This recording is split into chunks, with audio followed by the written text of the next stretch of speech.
बाळूमामाच्या समोर उभा आहे. मी तुम्हाला सांगतो माझा रक्ताचा शेवटचा थेंब आहे. तो प्रेम या माणसाकडे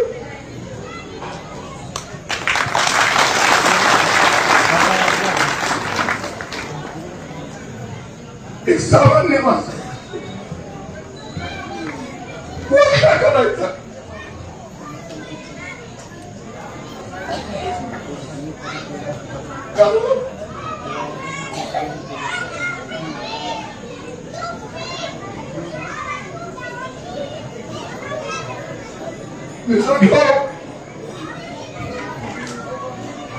प्रस्थापितांच्या विरोधात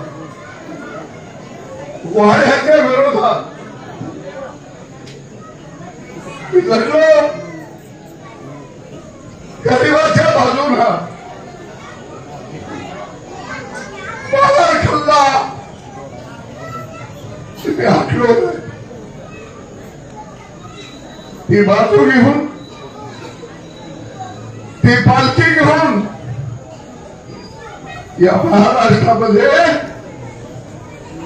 गोपीचंद पडळकर निघालेला आहे. म्हणून मी बाळूमामाच्या नावानं बाळूमामाच्या नावानं अजून जरा घोषणा जोरात येणार. बाळूमामाच्या नावानं माझे सहकारी आदरणीय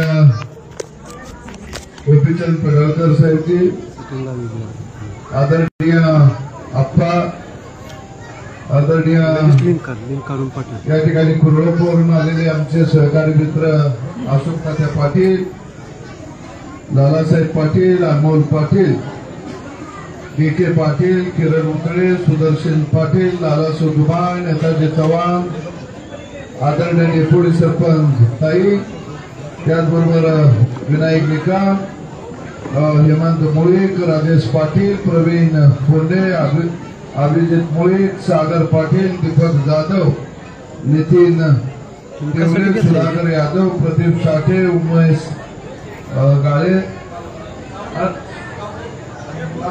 उमेश गावडे आणि सगळेच आदरणीय व्यासपीठ. कुणाचं नाव राहिलं असलं आपले सुरवर टाकलेले आमचे नेते आदरणीय पाटील साहेब. ते गाव भारतरत्न साहित्य रत्न अण्णाभाऊ साठे यांचं हे गाव आहे. भारतरत्न त्यांना मिळावा अशी मागणी आम्ही दोघांनी सरकारकडे या ठिकाणी केलेली आहे. स्वातंत्र्य सैनिक बर्डे गुरुजींचं हे गाव, त्याचबरोबर क्रांतिसिंह नाना पाटलांच्या बरोबर अनेक लोकांनी अगदी वेडे नेपाळीचे पांडू मास्तरांच्या पासून अनेक कार्यक्रम कोण आहे या सगळ्यांना मी वंदन करतो. आणि या ठिकाणी जमलेले माझे सर्व शेतकरी भावांनी माता भगिनी, जवळजवळ वाटेगावला 2,82,00,000 रुपयाचा निधी आला. भारतरत्न बाबासाहेब आंबेडकर यांच्या एक जी योजना होती, या योजनेच्या माध्यमातून अण्णाभाऊ साठे परिसर आणि स्मारकाचा परिसराला माझ्या काळामध्ये 2.5 कोटीला निधी दिलेली होती. त्यापैकी बराचसाच निधी त्याही ठिकाणी आला. बाबांना मी तुमचा वेळ घेणार नाही, पण एक गोष्ट तुम्हाला सांगतो की सदाभाऊ खोत असेल नाहीतर गोपीचंद पडळकर असेल, आम्ही सामान्य कुटुंबातले शेतकऱ्यांचे पोरं. ना त्यांच्या घरात कोण आमदार होतं, खासदार होतं, ना साखर कारखाना होता, ना माझ्या घरात कोण आमदार होतं, खासदार होतं. तुम्हाला सामान्य माणसाचा प्रश्न घेऊन आम्ही लढायला उभा राहिलो. आणि गोर गरीब गावोगाड्यातला शेतकरी, शेतमजूर, 12 गुत्तेदार आमच्या बरोबर आला आणि आम्हाला प्रस्थापितांच्या विरोधामध्ये लढण्याची खऱ्या अर्थानं तुम्ही सगळ्यांनी ताकद दिली आणि तुम्ही खऱ्या अर्थानं आमचे दैवत आहात. आणि तुमच्यामुळे आमच्यासारख्या सामान्य माणसाला देवेंद्र फडणवीस नावाच्या सर्वसामान्य तळागाळातल्या नेत्यानं आम्हाला आमदार केलं. या पृथ्वी तलावरती देवेंद्र फडणवीस नावाचा हे महान व्यक्तिमत्व, पोलादी व्यक्तिमत्व जन्माला जर आलं नसतं तर मी तुम्हाला स्पष्ट सांगतो, सदाभाऊ खोत आणि गोपीचंद पडळकर तुम्हाला आमदार म्हणून दिसला नसता. कारण आम्ही कुठं वाड्यात जन्माला आलो नाही, आम्ही गाववाड्यात जन्माला आलो. आणि म्हणून तुमच्या एक लक्षात आलं असेल की मी आमदार झालो, कधी तुम्हाला हेमंतला बरोबर घेऊन यायची गरज नाही पडली. तुम्ही येताय, माझ्या दारावर शिपाई नाही, तुम्ही सहज भेटू शकता. खांद्यावर मी तुमचे हात टाकतो. का बरं? आणि मी माझा जन्म गोधड्यात झालाय, माझा बाळ घोंगड्यावर झोपलाय, जेलावर झोपलाय आणि जुन्या कपड्याच्या ठिगडाची वाकड पांघरली. तीच बापाची वाकड गेली 10 वर्ष मी पांघरतोय, कारण मी गोधड्याला विसरलो नाही, आमच्या ठिगडांना विचार. आणि म्हणून कधी सामान्य माणूस, तळागाळातला माणूस, झोपडीतला माणूस, असं का होतं फाटलं? मग ते मी कधी जात बघितली नाही. तो माझ्या जवळ आला, मला दिसलं, मी जाऊन खंडे हात ठेवतो. काय चाललंय तू, काय अडचण आहे का, काय करायला पाहिजे? कारण मी दगड मातीच्या घरामध्ये 50 वर्ष राहिलो, मुरडोबाच्या वाडीमध्ये 50 वर्ष राहिलो. मला गावगाड्यातलं दारिद्र्य माहित आहे, त्याचे प्रश्न माहित आहे. माढा लोकसभा मतदारसंघ मी लढवला, 5 लाख मतं पडली. कोण होतं माझ्या मागे? अरे कोण सरपंच नव्हता, जिल्हा परिषदचा सदस्य नव्हता, आमदार नव्हता. 18 पगड जातीची माणसं, सर्वसामान्य माणसं माझ्या पाठीशी उभा होती आणि त्यांनी मला 5 लाख मतं दिले. 5 लाख. 90% जवळ 99% धनगर समाज माझ्या बरोबर होता. आणि मग मी ज्यावेळी शाळा उभा केली त्यावेळी माझ्या शाळेमध्ये आज हॉस्टेलला पहिल्यांदा मुलं फुलाची घेतली, धनगर समाजाची घेतली. आज 132 मुलं धनगर समाजाची चांगल्या पद्धतीनं शिक्षण घेत आहेत.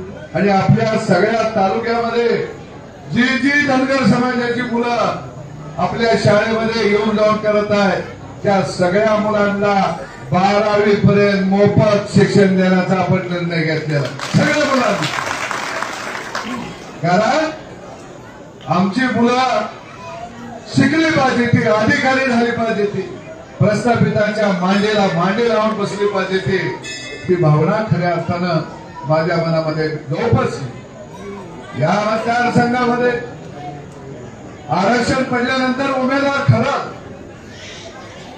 आपण सगळे बसू, असं मी असं म्हणणार नाही की इथं सागरला उमेदवारी दिली माझा पोरगा आहे म्हणून. मी असा अजिबात, सगळे बसू, वहिनी आमच्या बरोबर असते. आणि जे आरक्षण पडल तुम्हाला विचारू, अरे गड्यानं पुण्याला उभा करायचं. तुम्ही ज्याच्या कपाळाला भंडारा लावून तो उमेदवार आपला असेल, मी तुम्हाला सांगतो, सगळ्यांना बोलवा. ते मंदिर 40 लाख दिलं. कोण काय म्हणता मला, त्याच्याकडं आपल्याला वेळ घालवायचा नाही राहायचं, कुणाला नावं ठेवून आपल्याला मोठं नाही होत. 40 लाख दिला.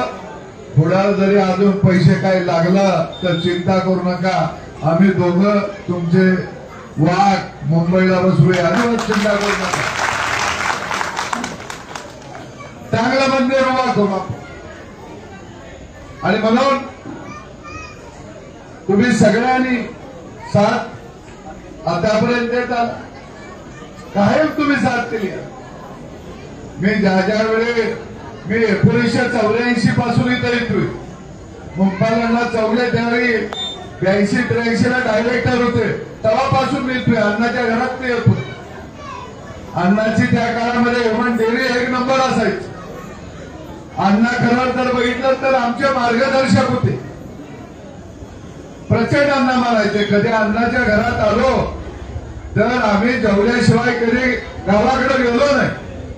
एवढा मोठा दिलदार माणूस तुमच्या गावामध्ये, अभ्यासू माणूस खऱ्या अर्थानं त्या काळामध्ये होऊन गेले. त्या काळापासून मी या गावामध्ये आणि मला सगळी कामं सागर म्हणला तसं पालन रस्त हे ते सगळी कामं करू. तुम्ही अजिबात कामाची चिंता करू नका. मला माहित आहे आता निवडणुकीची सुगी चालू होणार आहे. काय गडी आता नांगरायला येतील,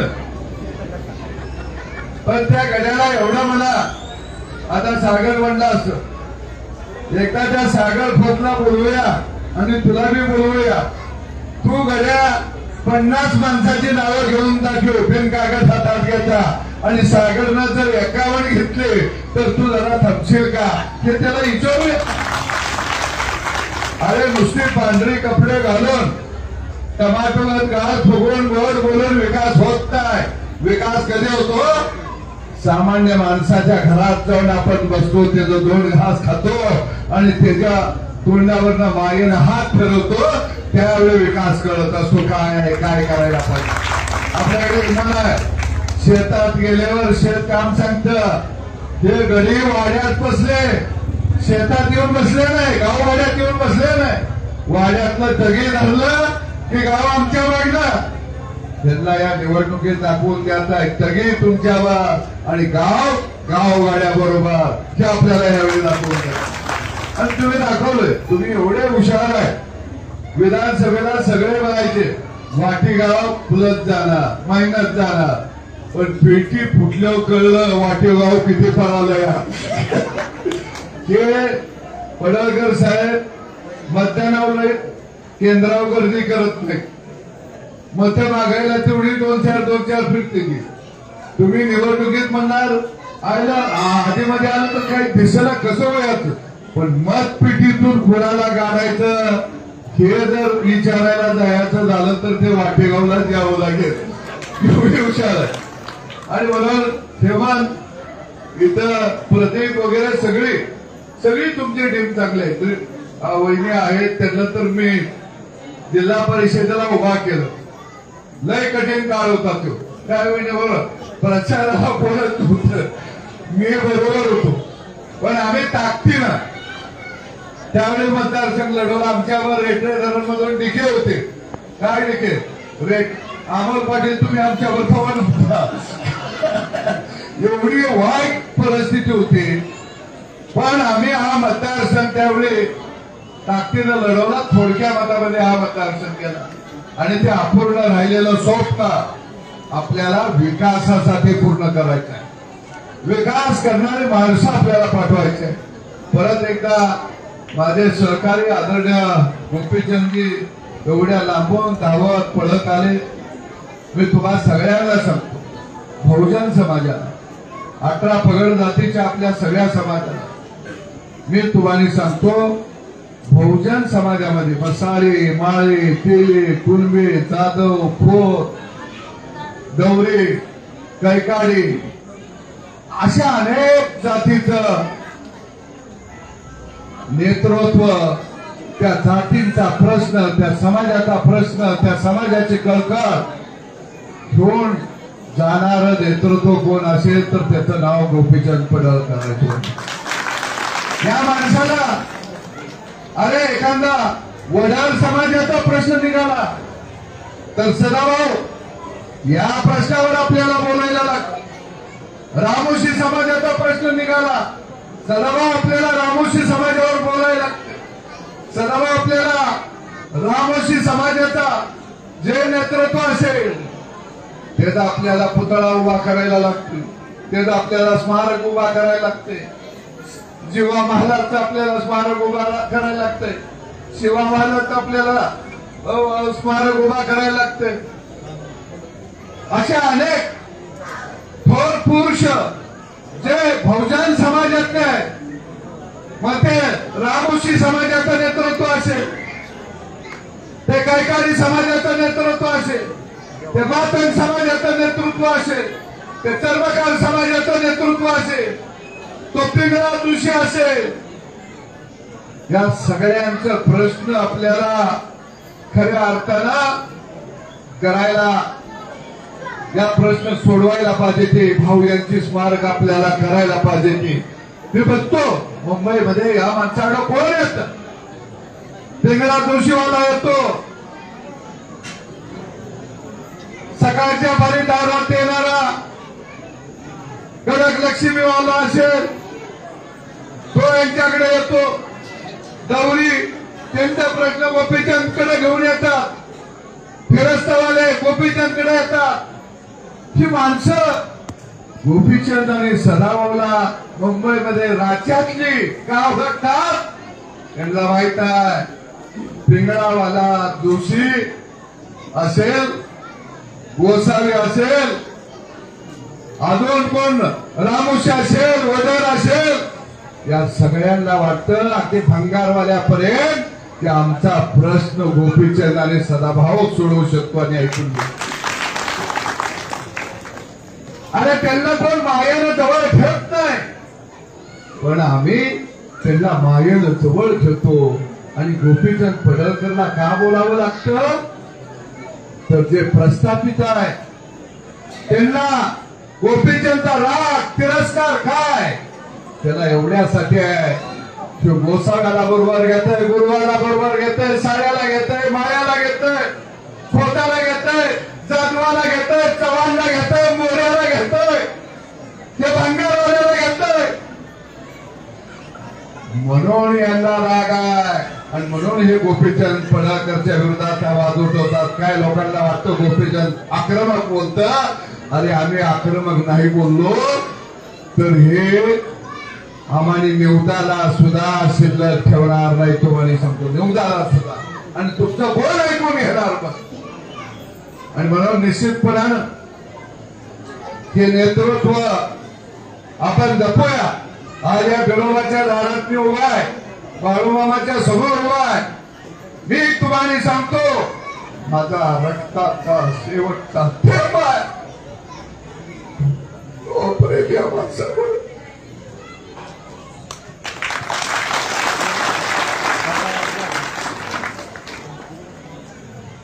एक सामान्य माणूस मोठा करायचा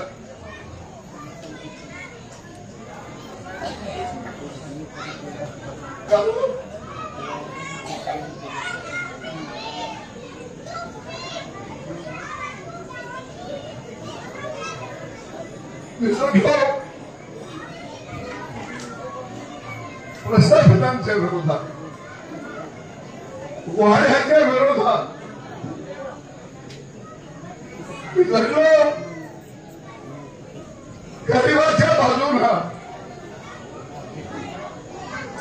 बाजार खल्ला मी हाकलो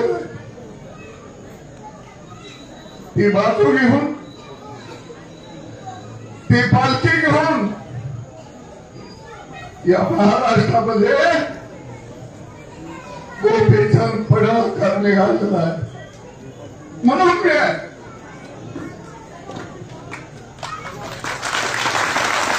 आपण सगळे गाव आले सामान्य माणसं आपण एक राहूया एक अंत नेतृत्व आपण जपूया त्याची गरज आहे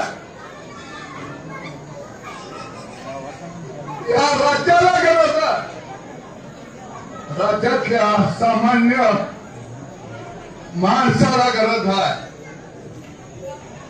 या ठिकाणी माझे मुस्लिम बांधव आहेत त्यांचा सुद्धा या ठिकाणी स्मशानभूमीचा एक हॉल पाहिजे त्यांना जागा ट्रस्टची आहे आम्ही दोघं अल्पसंख्याक मंत्र्यांना भेटतो कारण त्याला आमदार फंडातून पैसे देता येत नाही निश्चितपणानं अल्पसंख्याक मंत्र्याकडून त्या ट्रस्टच्या जागेवरती हॉल बांधायला सुद्धा मी पैसे देतो आम्हाला सगळ्यांना बरोबर घेऊन जायचा आणि परत एकदा तुम्ही जे अनेक वर्ष प्रेम करत आला असाच प्रेम बंधुभाव आपण टिकवून ठेवूया एवढीच अपेक्षा व्यक्त करतो. इथं थांबतो. धन्यवाद.